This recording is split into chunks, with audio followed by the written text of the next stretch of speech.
Hey, welcome back. Today I'm continuing the process of converting my 1981 DeLorean into an electric vehicle. In this episode, I'm going to be continuing to rewire the car, finding permanent locations for all of the modules. I'm going to be making those mounts using Fusion 360 to do CAD, and then I'll be using 3D printing to actually make those mounts. And I'll go over the iteration and design process that I use for those. This is Project Lightning.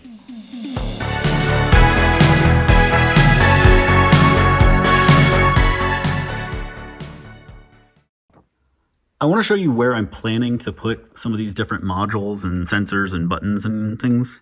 Actually, let's go ahead and start here at the shifter. So the shifter has this plate and it's supposed to go around there, and then it has a park button, so that'll be going right there. Most of the wires that come off of the shifter are part of this bundle here that go to the K38 chassis control module, which is this guy. And under the shifter, there previously used to be a bunch of linkages and things like that for the shifter when it was, an automatic car but had all the shift linkages and stuff in it. So this is just going to live in that space under the shifter. Then right in the center console is the main screen. If you notice, it's kind of a bit larger than the space that we've got there. So all of this bezel is going to be removed. And then down here, I'll probably recreate it and 3D print it. And then I guess I can remove this for a sec so you can see what was behind here before. We had some AC vents and controls for headlights and hazards and that kind of thing. So that's all going to go away. This is all just going to be a flat bracket that will hold the screen down there in place. And then on the right side here, this is one of the knee pads or something is what they call it in the DeLorean. On the right side, I'm going to be installing our push to start button, and that is going to live right about here somewhere. And then on the right side, since we don't have this vent, I'm going to open this up, and this is going to be one of our AC vents. Similarly, on the right side, there's also a knee pad that goes this full length here, and it is also going to have a circle for the vent because this one's not going to be there. Then looking at the left side, we've got another little pad there, and that is where our headlight control is going to go. So I'm going to take a little hole out there and the headlight will go there. Then up top, there is normally what they call the binnacle that sits right in this open void. So that is going to be there, but I'm probably going to have to reshape it a bit. And then this is going to go in its place. And this is the digital instrument cluster right there. And then sitting on top of it, that little guy, normally in the bolt, it's right in the center of the car, but I don't want to cut open the dash right here. Plus, if I did, directly below it is the AC system, and there's just not a lot of space there. So what that is a charge indicator, and I believe it also has a temperature sensor in it or humidity sensor. I'm going to put it right on the binnacle. Here on the passenger side, I have a good look at all of the things I'm going to put up under here. I've got 4 little modules that are all kind of sitting here. So the one with all the wires coming out on the left, that is the radio module. So it has the connections to all the speakers, things like that. Above it is the HVAC module, and that connects to all the temperature sensors, as well as talking to the HVAC box itself to put it in the correct mode and all that kind of stuff. And then there's 2 modules that are sitting over here. This front one and the one behind it, those handle the telecommunications, and the one on the backside is actually just a little battery for that box. So I'm going to be able to put these 2 here. I'll have to build some mounts for each one of these so that they're secure where they are right now. But this is just to make sure that everything is going to fit where I want it to go, with the interior pieces and things like that in here. And yeah, this is going to be just fine. And then on the right side, our HVAC blower is going to go here, and then there's going to be a pipe that runs all the way back to that black void that you can't see where the HVAC air inlet is for the box. Here in the rear behind the passenger seat, I have the main fuse panel.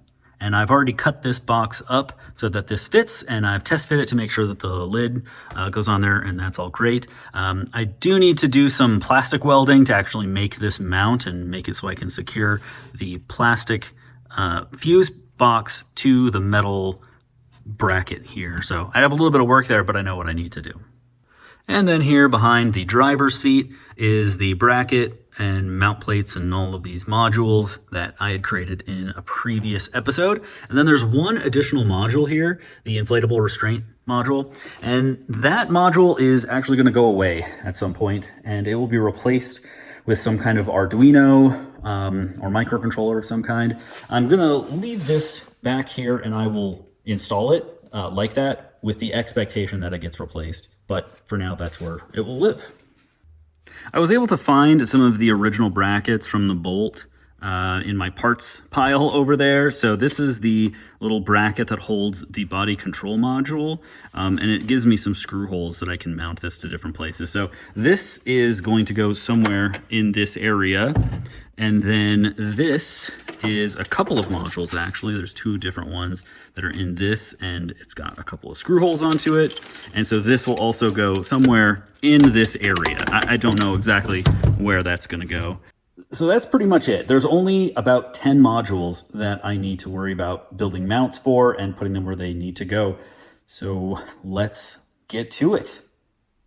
I've learned a pretty decent technique for making 3D models that interface with real-world items that I want to show you. And I think this fuse box cover is a great example because it's pretty complex. I'm using Fusion 360, which is completely free to do this work. First thing was to start off with an image of the item that I'm trying to interface with. This is just a cell phone picture using the maximum zoom. But using a real camera with a zoom lens is even better because it will minimize lens distortion. If you right-click on the canvas, there is a calibrate function that you can do. Then you use a set of calipers or a tape measure to measure the dimensions of the real part. And this will properly scale the image. Then I created a sketch and traced around the part. I've learned that it's best to iterate on the smallest thing you can because it'll 3D print a lot faster. And I made tiny little changes, and after 9 times, I had a part that fit perfectly. Then I built the rest of the model, doing test prints as I went along, before ending up with a mostly final part that only needed a few tweaks once I installed it in the car. I'm here on the bench. I've got the metal bracket for behind the passenger seat, and this is the main fuse panel for the car. And I've got my little 3D printed back panel here. And I'm doing some test fitting. I think I'm going to be able to move this down a little bit, but I'll have to update this 3D printed box. But in the meantime, I also want to do some other things here. So I was thinking that the fuse panel, what they call the instrument panel fuse box, would live up front like where it does in the Bolt. But then I realized that I had enough space back here. So I think what I'm going to do is cut out this section, and this way both of my fuse boxes will be right next to each other, and also both in the same position that they were in the DeLorean originally, so all of your fuses are in one spot.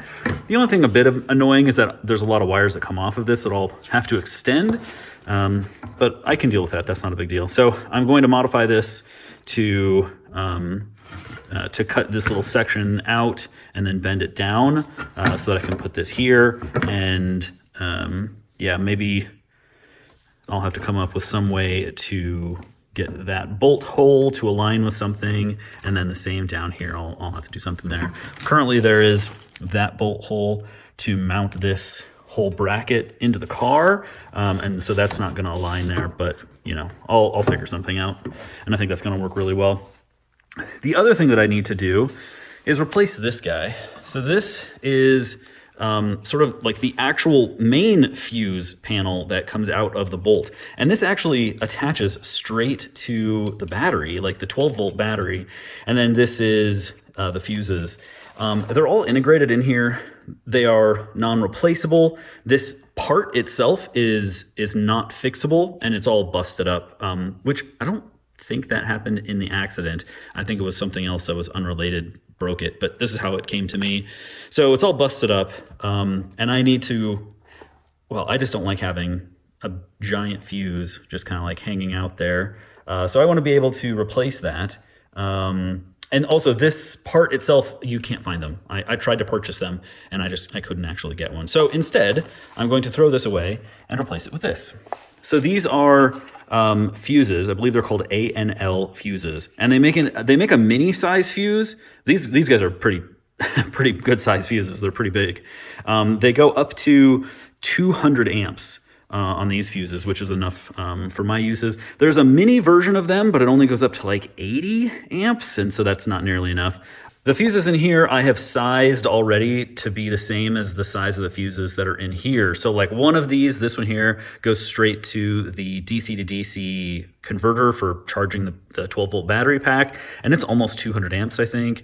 And then this one, this actually is the input for the main fuse panel, and I think it's maybe 80. The other two fuses on here go to this plug, and then this plug goes to a thing which is under here, and this plug. So this is how the instrument panel fuse box is powered, and then there's one other wire that comes off of here, and it goes to your power brakes, I believe, or steering rack. So that's where all of those power things go to. So I thought that I might as well put all of the fuses in the same spot, and there's a good place for it right here, but I will have to cut out the side. I've got plenty of space in the car, but beyond this, so I'm gonna cut this out and then maybe bend it over a little bit to make sure that this fits right there. So with those changes, I'll have every fuse in the car all in one spot and easily accessible. Yeah, I think that's gonna work out really well. So I'm gonna go ahead and build this. I've finished making the first round of modifications to the bracket here. So the first thing I did was, so I initially just cut out a little hole here and then bent this flap down. But then I realized that when I tried to put the cover back on, I couldn't get it to kind of swing around that. So I figured it would just be easier to just cut that off there. I'll probably end up having to reinforce this little piece of metal here. But I think I can tie it to this thing. I mean, there's a lot of things I can do there. So this is the main fuse block. Its mounting holes are right here. But underneath there's this, like, it's kind of a V shape, and I'm sitting directly on the middle of that V shape. So what I'm going to do is 3D print a little spacer that's got that V cut into it so that this can sit completely flat on top of it. That way it's nicely supported, and I'll put holes through it so that I can drill down, and then I will put riv nuts.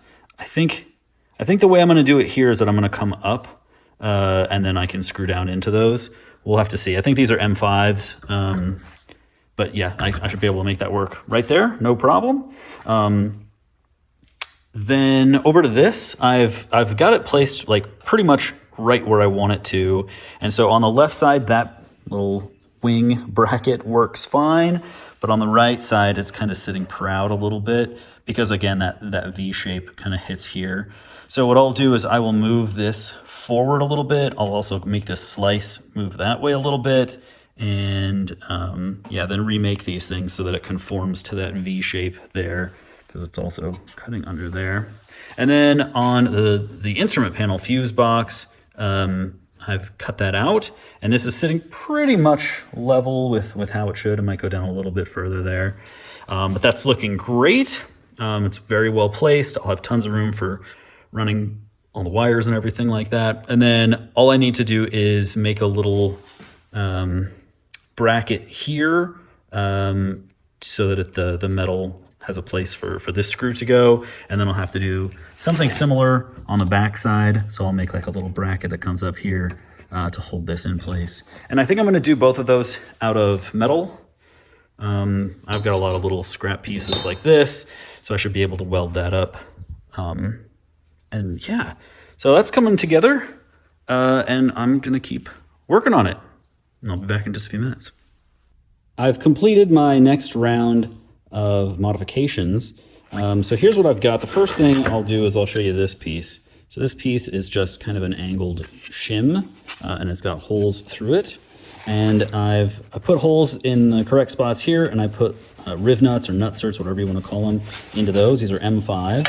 And so when you put this in place, those holes all line up there. And then when I put this little fuse block on top of it, those holes line up, and I can go down into there to secure that in place. yeah, 3D printing is fantastic for these kinds of things. And then the next up piece is this. I've remade this. I think I made it a little bit too tall. I added an extra 10 millimeters to the depth there, and I think it's just, it's too much. It's not going to let it clear. But I've done similar. I've put riv nuts at the bottom, and these little things align right there. So those line up, and then this is secured in place there. I do think it is a bit too tall. I need to take maybe 5 millimeters off the top and sink it down a little bit. And then lastly, back here, what I've done is I've made some little metal extension pieces. And then this is, I think, 1/2 inch or so square tube. And then I've put a weldable M5 nut at the top. And then if I use my instrument panel fuse box, that sits right there, and those holes align. So now that I have these 3 components here all able to be mounted to this plate, I am going to kind of clean it up a little bit, put a little bit of spray paint on it just so that all of this is covered. And then I'll get this mounted behind the passenger seat, and these will be able to get slotted into it. And these modules are all good to go, and I can move on to the next item. In mounting this fuse block, I discovered something about it that I didn't like, so I made a change to it. And that is on the bottom of the panel, I had made this flat, but these nut certs, riv nuts, they leave a little bit of a ridge right there. So what I did was I 3D printed it again, but this time I just left a little hole in it. I also made the holes themselves just a little bit larger, and now when I get it in there, it actually kind of seats itself and holds itself in place, which is fantastic. I also replaced the nuts that I was using, the bolts. Previously it had like a hex head on it, but the problem is that this is a recessed little spot, and so you can't get the like a socket around this when it's screwed in, so you just can't get it tight. So I've switched this with button head screws. These happen to be M5, and I've also put some washers in there. And so this works very, very well and holds them down nice and securely. So I think as far as this particular mount is all concerned, we're good. I also sized these bolts here so that they don't stick out the bottom. Which is good.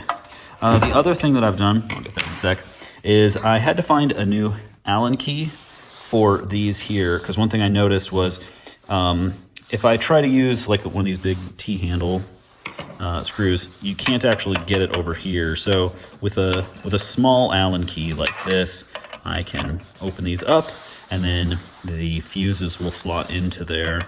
So that works. So yeah, that's nice. So I'm going to go ahead and get this all set up and ready to install in the car. Here's a look at the area behind the passenger seat, the compartment that's going to have all of our relays and fuses and everything. So here will be the main fuses. Here's the instrument panel fuses, and here's the rest of the fuses, I guess. I'm here looking at the center console of the car, and I'm trying to find a place for the K38 chassis control module, and I know that it connects to all of the lines that come off of the shifter, and I've got that sitting right there. So I'm just going to place this in this area right here. And so this is going to be very easy because there's already a little plate area with 4 M6 holes that are threaded, so that's easy to attach to. And then this guy has 2 holes that I can put some bolts through, so that should also be very easy to attach to. So basically I'm just going to take some measurements here and off of this guy and make a little mount. I actually want that hole to be covered up anyway, so I think this is going to be a send cut send kind of situation. I'll probably do a 3D print first just to make it, and then at some point I'll remake that panel in aluminum or something like that. But yeah, so let me go ahead and put that next up on the list. Here in the center console, I've got this green plate. It was attempt number 2. The black version of it was attempt number 1, and the holes here were not quite spaced big enough to get a 3rd bolt into it. And now I'm able to get a 3rd bolt into it, but the 4th bolt is just not quite good enough. So I'll need to make a little bit of a tweak there. And then the idea is that this guy will sit on top of here, and sit down just like that. I think the fit here is pretty good, so that's great. I left this recess at the top so that I can use a heat insert so I can put a screw and then hold these down with a bolt. But yeah, otherwise this is a great position. This is exactly where it needs to be. And I think it's good enough for now, so I'll move on to the next item. I have about half of the modules now complete for the rewire, and in the next episode or two, you're gonna see me do the remaining modules. So if that seems like an interesting project, please go ahead, hit the like button, hit the subscribe button, throw a comment down below, and I will see you next time. This is Project Lightning.